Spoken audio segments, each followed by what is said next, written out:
Le président ivoirien est aux États-Unis d'Amérique en marge des travaux de la 71e Assemblée générale de l'ONU. Il a pris part au forum US-Africa Business. Le chef de l'État a présenté aux investisseurs les atouts économiques de la Côte d'Ivoire. Ici en Côte d'Ivoire, les coûts de mercredi dans l'enseignement primaire décidés par le ministère de l'Éducation nationale ont été suivis dans l'ensemble. Nos reporters ont sillonné quelques établissements pour faire le constat.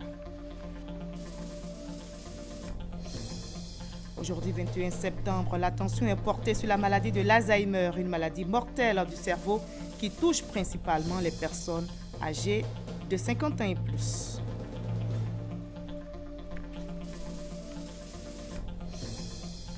À Kinshasa, capitale de la RD Congo, la capitale a retrouvé un calme précaire ce matin après 2 journées de pillage et d'affrontements meurtriers entre forces de l'ordre et jeunes en colère contre le pouvoir du président congolais Joseph Kabila.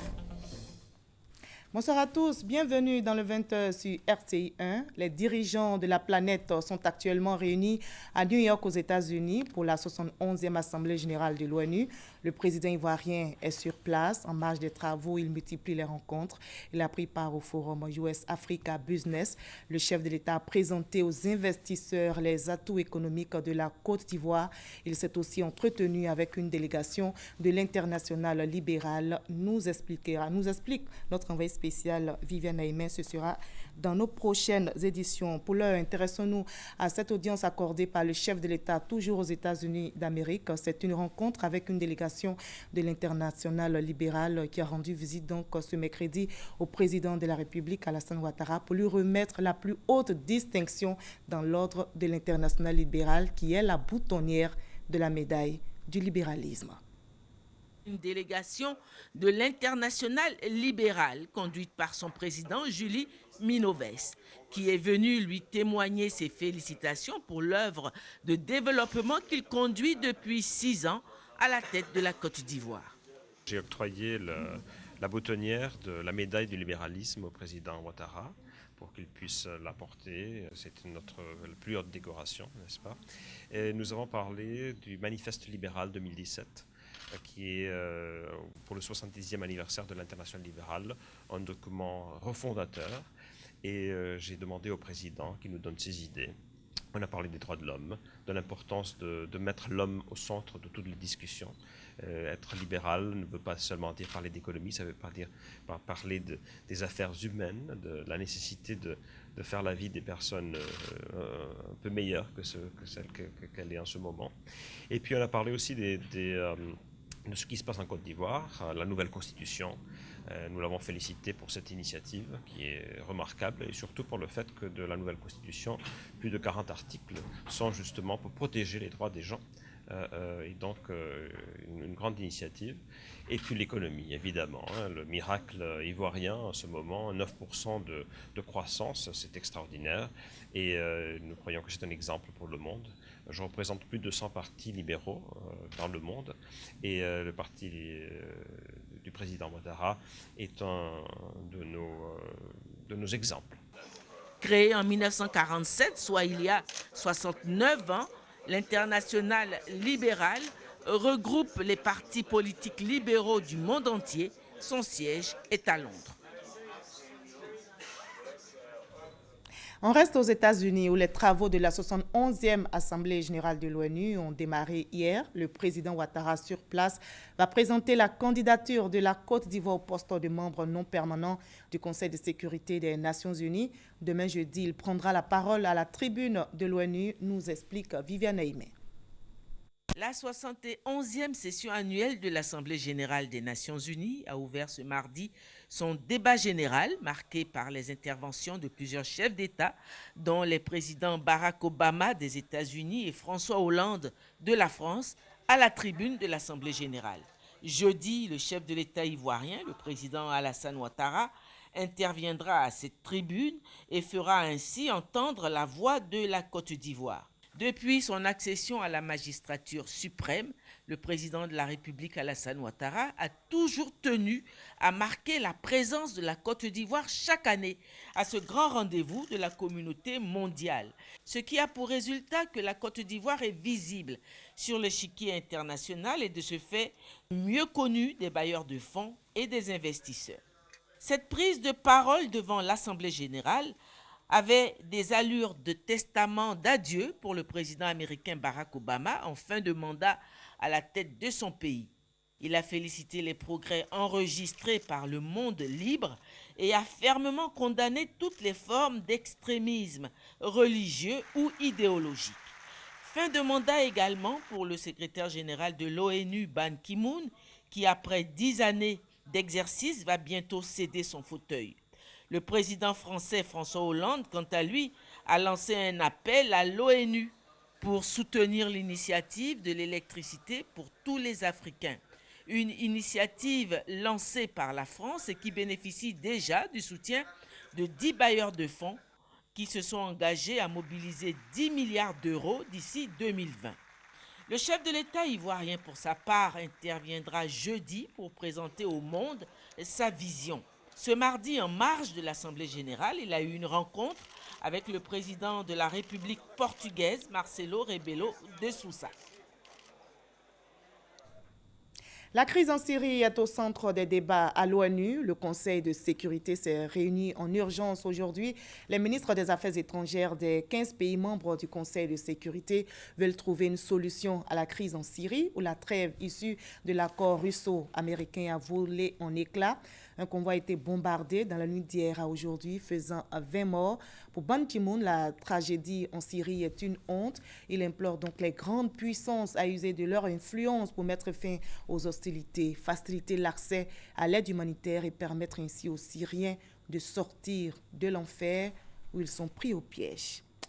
Et la paix, voilà ce qu'attendent les Syriens. Aujourd'hui, justement, 21 septembre, est célébrée la Journée internationale de la paix. C'est une journée consacrée par l'ONU pour instituer un cessez-le-feu général dans les zones de combat.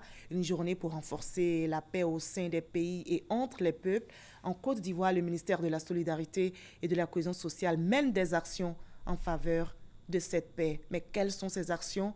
Que fait le ministère pour renforcer la cohésion sociale? Réponse avec Michel Digré. De 2011 à maintenant, beaucoup d'eau a coulé sous le pont et je peux vous assurer que le vent de la paix, le vent de la sécurité souffle sur la Côte d'Ivoire. La ministre Marietou Koné fonde cette conviction, entre autres, sur le retour massif au pays des exilés. Dès qu'il y a eu la crise sociopolitique, autour de 300 000 personnes étaient parties. À l'heure où je vous parle, plus de 270 000 sont rentrés. Il ne reste plus que 30 000. C'est beaucoup, mais vous voyez 30 000 par rapport à 300 000, le chemin a été parcouru. Du chemin a été parcouru, mais la ministre de la Cohésion sociale est consciente qu'il faut préserver les acquis par la prévention des conflits. Nous organisons beaucoup de dialogues dans toutes les régions, dans toutes les zones où nous pensons qu'il y a des risques de tension. Parce qu'il faut retenir que le ministère ne fait pas que la gestion des conflits. Nous faisons surtout de la prévention des conflits, faire en sorte que les conflits n'éclatent pas. Donc comment dialoguer avec les uns et les autres, comment faire en sorte que les populations entre elles-mêmes se parlent pour juguler les conflits, pour se rapprocher et faire en sorte qu'il y ait moins de tensions. À la faveur de la célébration de la Journée internationale de la paix, la ministre Marietou Koné invite chaque Ivoirien à consolider la cohésion sociale dans le pays. Depuis 2011 jusqu'à maintenant, vous avez vu le chemin que nous avons parcouru. C'est parce qu'il y a la paix que nous avons tout ce que nous avons actuellement. Donc il faut que chaque Ivoirien s'investisse à être un artisan de paix sur l'ensemble du territoire, mais également à l'extérieur. Chacun doit être ambassadeur. La Journée internationale de la paix, célébrée le 21 septembre de chaque année, est consacrée au renforcement de l'idéal de paix au sein des pays et entre les différentes nations. Ici, à Abidjan, toujours donc à Abidjan, les inspecteurs et contrôleurs du ministère de la Défense sont en formation depuis lundi. Cette formation va durer 4 jours. Ils sont formés par des experts américains. Ce renforcement des capacités des 32 officiers généraux et officiers supérieurs ivoiriens est le fruit d'un partenariat entre le ministère de la Défense et le département américain de la Défense. La cérémonie d'ouverture a été présidée par le ministre chargé de la Défense, Alain Richard Donvaï.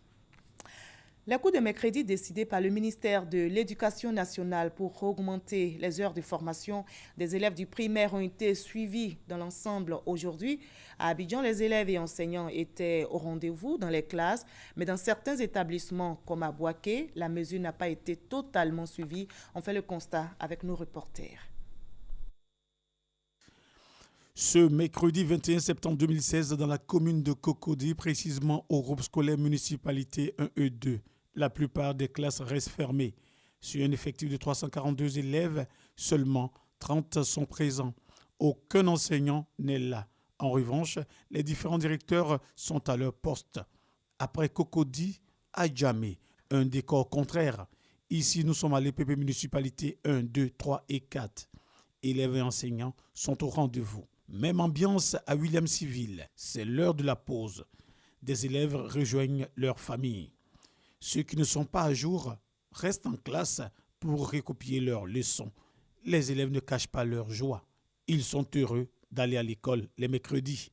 Je suis content de venir à l'école. Je suis venu étudier avec mon maître. On a fait histoire, on a fait EDAC, on a fait les leçons. Les élèves du primaire ne sont pas les seuls à approuver les cours du mercredi. C'est un soulagement pour les parents. Maintenant, les enfants ne viennent plus pour les cours des mercredis pour payer les cours des mercredis. En tout cas, maintenant, les enfants viennent normalement à l'école. Vraiment, ça nous plaît. Ce 21 septembre, deuxième mercredi, après la rentrée, Conan Nguessa Norbert, conseiller pédagogique du secteur Nebo, vient de rentrer de sa tournée dans les écoles sous sa responsabilité. Son constat. Les enseignants qui sont sur place, eux sont avec les élèves dans les classes, ils font cours. Au groupe scolaire en Guatanukro, les écoliers reprennent tout simplement le chemin de la maison. Je suis parti, mais il n'y a pas cours. On dit c'est demain, il y a cours. Ils ont fermé les portes. Au groupe scolaire de Bouaké-Ouest, les salles de classe sont fermées. Seuls les directeurs sont présents pour des tâches administratives. Au petit lycée, les enseignants sont présents, cependant pas d'écoliers. Ce matin, les enseignants étaient présents, les élèves également. Il y a quelqu'un que j'ai vu demander aux enfants de ressortir, mais je n'ai pas pu identifier correctement la personne. Commune de Diabo, région de Bouaké, cette innovation est diversement appliquée. Au groupe scolaire Diabo, les cours se déroulent normalement. Ce matin même encore, je suis en train de tourner. Et j'ai vu tous les enseignants sont en place, à part quelques-uns, cas de situations de maladie, et ainsi de suite. Sinon, tout le monde est en place. À Télébo, toujours à Diabo, les enseignants sont présents, mais pas de cours de dispensés aux apprenants. Si dans les villages de la région de Bouaké, les cours du mercredi sont timides, à Bouakéville, enseignants et apprenants ne se sont pas bousculés aux portes des établissements scolaires.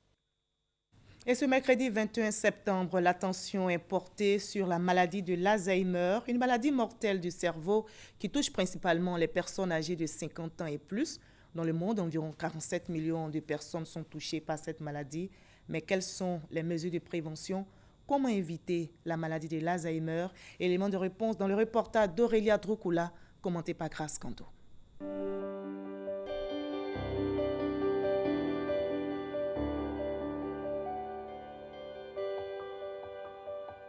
Perte de mémoire, troubles du jugement et de la reconnaissance, ce sont là quelques signes de la maladie de l'Alzheimer.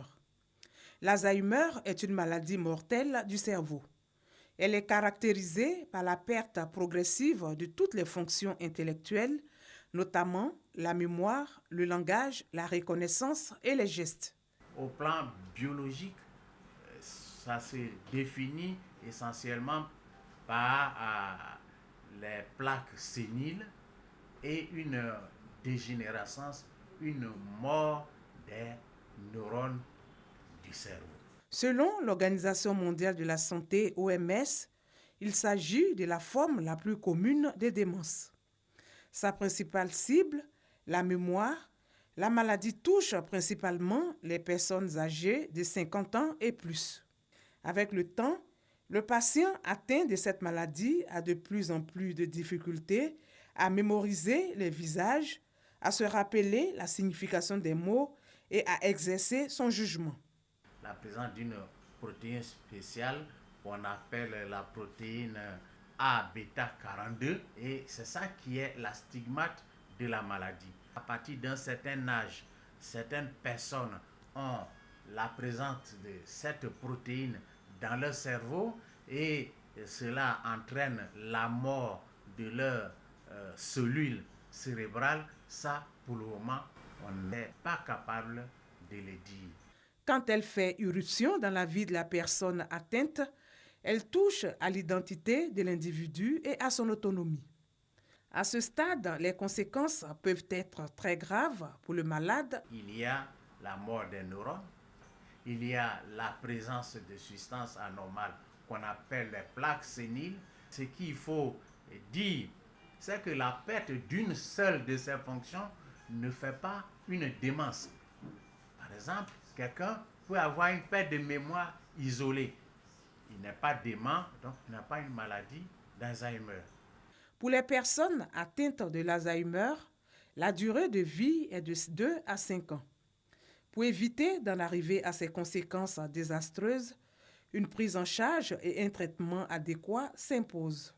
On ne guérit pas malheureusement de la maladie d'Alzheimer. Il y a une prise en charge qui est médicamenteuse et non médicamenteuse qui en quelque sorte améliore l'état du malade. La durée et le coût de la prise en charge varient en fonction de chaque cas. Chez les femmes, il y a des cas d'Alzheimer et certaines statistiques vont même à dire que les femmes font un peu plus d'Alzheimer que les hommes. 47 millions de personnes souffrent de la maladie d'Alzheimer dans le monde et devraient toucher 135 millions d'ici à 2050 selon l'OMS. La Côte d'Ivoire ne dispose pas encore de statistiques officielles permettant de connaître le nombre exact des malades de l'Alzheimer. Pour prévenir cette maladie, le neurologue recommande une bonne hygiène de vie, la pratique du sport et une alimentation saine. Il est aussi conseillé de faire le dépistage et le traitement des facteurs de risque comme le cholestérol, l'hypertension, le diabète ou le tabagisme. C'est le cas de certaines stars comme l'acteur Omar Sharif de 83 ans et Peter Fall, appelé aussi Inspecteur Colombo, qui ont succombé à cette maladie. Reportage réalisé pour vous par Aurélia Troukoula et Grace Kando. L'Office national des populations veut promouvoir le dividende démographique et l'autonomisation de la femme. Mais quelle stratégie arrêter? Les spécialistes des questions de population sont en réflexion à Grand Bassam. Ils veulent mettre l'accent sur la sensibilisation des populations, nous explique Chantal et Omar Kandon. 5 jours de réflexion pour une meilleure communication sur le dividende démographique en Côte d'Ivoire. Une rencontre qui réunit en ce moment à Grand Bassam une trentaine d'experts des questions de population. Ils vont élaborer une stratégie de communication pour le changement social et comportemental en vue de finaliser un plan budgétaire pour les années 2016 à 2018. C'est un atelier initié par l'Office national de la population, ONP, à travers le projet SWID. Nous allons fédérer nos intelligences, nos compétences pour sortir un programme à proposer à la Côte d'Ivoire sur le plan de la communication, comment appeler les populations à changer de comportement, à comprendre qu'on peut vivre mieux, on peut vivre heureux, mais ça dépend de soi-même. Nous avons compris que les 2 gros leviers sur lesquels le dividende démographique doit s'appuyer dans un pays sont la santé et l'éducation. L'atelier a été ouvert par le directeur général de l'ONP. Je voudrais vous exhorter tous les participants à produire un plan de communication pluriannuel budgétisé qui doit bouleverser les vraies barrières dans lesquelles chaque partie prenante jouerait pleinement son rôle. Cet atelier permettra aux acteurs du domaine de disposer d'une meilleure planification du dividende démographique en Côte d'Ivoire et d'une stratégie de communication appropriée à l'endroit des populations. Abidjan vient d'abriter la 2e édition des Journées de l'expert comptable autour du thème « L'expert comptable, coach des PME ». L'objectif est de mettre en évidence la nécessité de certifier les comptes afin d'optimiser la recherche de financement. On en sait plus avec Lansene Bakayoko et Jean-Jacques Kwame. Ces journées de l'expert comptable entièrement consacrées aux petites et moyennes entreprises PME, un point d'honneur sur la problématique du financement. Dans un contexte de formalisation et de recherche des performances des PME, les enjeux sont importants. Les PME qui représentent 80% du tissu économique national nécessitent un meilleur encadrement en vue de renforcer leur contribution à la transformation structurelle de l'économie. Troisième pilier prioritaire du président de la République. Le gouvernement envisage de mettre en place des structures de financement des PME, notamment le Bureau d'information sur le crédit bail et l'Agence pour la promotion de l'inclusion financière. Mais les entreprises devraient disposer d'états financiers fiables qui permettent aux banques d'être rassurées de leur capacité à rembourser les prêts. Qui dit financement dit dossier sérieusement bancable. Au-delà des garanties que les banques demandent, il faut déjà un dossier. Et ce dossier, c'est les experts comptables qui peuvent le faire. Avec le projet gouvernemental La Phoenix, dédié à leur formalisation, les PME ont besoin d'être accompagnés par les professionnels de la comptabilité avec une formation pluridisciplinaire. Il faut renforcer les capacités des organisations professionnelles, trouver la voie pour les accords et les partenariats publics, privés ou privés, qui puissent renforcer les PME dans leur existence. Des consultations gratuites d'experts comptables en vue de conseiller, orienter les dirigeants d'entreprise dans différents domaines d'activité ont également été organisées au profit des PME. Les femmes représentent 55% des personnes au chômage selon les récentes enquêtes sur l'emploi. Alors comment améliorer leur situation? Le ministère de la Promotion de la Jeunesse, de l'Emploi jeune et du Service civique avec le Bureau international du travail sont en réflexion. Leur intention, mettre en place un programme d'autonomisation des femmes. Ami Sissoko nous en dit davantage. 60 à 80% de la production alimentaire en Côte d'Ivoire est assurée par les femmes. C'est ce que révèle l'Institut national de la statistique. Cependant, les femmes ne bénéficient pas du fruit de leur travail. Leur revenu moyen est inférieur de 46% à celui des hommes. Conséquence, elles représentent 55% des chômeurs. Pour améliorer les conditions socio-économiques des femmes, l'Agence Emploi Jeunes et le Bureau international du travail initient une réflexion pour trouver une solution opérationnelle à l'autonomisation des femmes.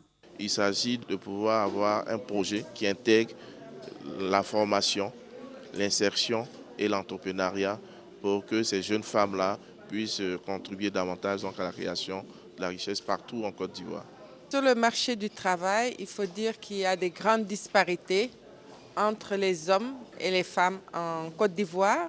C'est de voir comment on pourrait répondre aux besoins, non seulement économiques d'emploi des jeunes femmes, mais aussi renforcer leurs compétences et voir comment on pourrait avoir un meilleur partage des charges familiales. Toute une journée consacrée au partage d'expériences, de propositions entre partenaires techniques, financiers, ONG et ministères techniques. Des travaux qui doivent accorder une priorité au développement de l'employabilité, selon le ministre de la Promotion de la Jeunesse, de l'Emploi des Jeunes et du Service civique, Sidi Timoko Touré, qui a présidé la cérémonie. Le programme retenu sera intégré dans la démarche de 2017 de l'Agence Emploi Jeunes en vue de la mobilisation des ressources pour sa mise en œuvre. On passe à l'actualité politique avec le RHDP. Le directoire du Rassemblement des oufouettistes pour la démocratie et la paix s'est réuni aujourd'hui à Cocody. À 10 jours de la fin du temps imparti pour les travaux sur le parti unifié, le président du directoire, Amadou Soumoro, annonce que la mission est accomplie. Alexis Ouetraogo. Réunion du directoire du RHDP ce mercredi. À l'ordre du jour, l'état d'avancement des travaux autour du parti unifié. Plus d'une heure et demie d'échange. Au terme de la rencontre, l'information est portée par Amadou Soumaoro. Qu'il s'agisse de la déclaration de la création du Parti unifié, qu'il s'agisse du texte relatif au manifeste, du statut, du texte relatif au règlement intérieur, aujourd'hui nous pouvons vous dire que ces avant-projets de textes sont maintenant prêts. La décision politique de la création de ce parti revient maintenant au président. Et la semaine prochaine, nous irons officiellement lui remettre tous les instruments relatifs à la création du futur parti unifié. Amadou Soumaoro a par ailleurs rappelé une ferme volonté du président Henri Konan Bédié, celle de discipline et d'unité au sein du RHDP. On poursuit en politique avec Force 2015, la Fédération des organisations républicaines pour la cohésion et l'émergence 2015. La ville de Konaïri et des quartiers de Boaké ont reçu la semaine dernière une délégation de cette fédération. Force 2015 a échangé avec les populations sur le projet de référendum en vue d'une nouvelle constitution. Dira Souba Larsen. De Bintou, Tchelekro, Dar es Salaam, à Médiko et Oufouéville, à Boaké jusqu'à Konaïri dans la région du Béré, ce sont de nombreux jeunes et femmes, des leaders d'opinion qui sont sortis nombreux pour écouter les explications du président de la Force 2015 sur l'importance de soutenir l'idée du chef de l'État de doter notre pays d'une nouvelle constitution. Les grands changements que nous attendons pour cette constitution, il y a notamment la question de la vice-présidence, il y a la question du Sénat, qui viennent pour donner à notre pays des institutions fortes. Le chef de l'État, pour le bien-être de nos chefs traditionnels, a créé la Chambre des rois et des chefs traditionnels de Côte d'Ivoire. Cette institution n'est pas mentionnée dans la Constitution de 2000.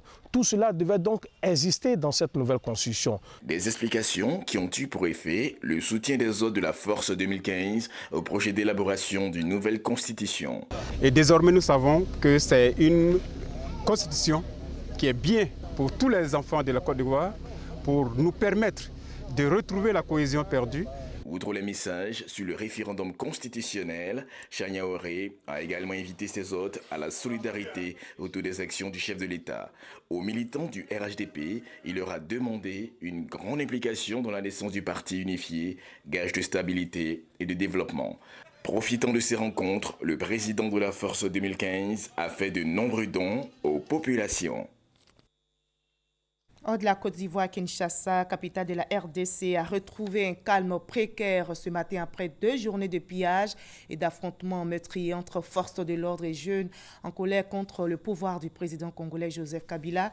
Le dernier bilan de la police nationale fait désormais état de 32 morts. L'opposition congolaise évoque 50 morts. La Constitution interdit à Joseph Kabila au pouvoir depuis 2001 de se représenter, mais le chef de l'État ne donne aucun signe, selon l'opposition, de vouloir quitter son poste. Dans 3 jours, la Cour constitutionnelle gabonaise va rendre son verdict sur la validation ou non de la réélection du président Ali Bongo. L'opposition n'a pas eu gain de cause sur sa demande de mettre en place une commission d'experts pour surveiller le recomptage des procès-verbaux du Haut-Ogooué, la province où Ali Bongo a obtenu 95% des voix. Alors que l'Union africaine se dit prête à envoyer une équipe d'experts sur place, la Cour constitutionnelle refuse cette mission.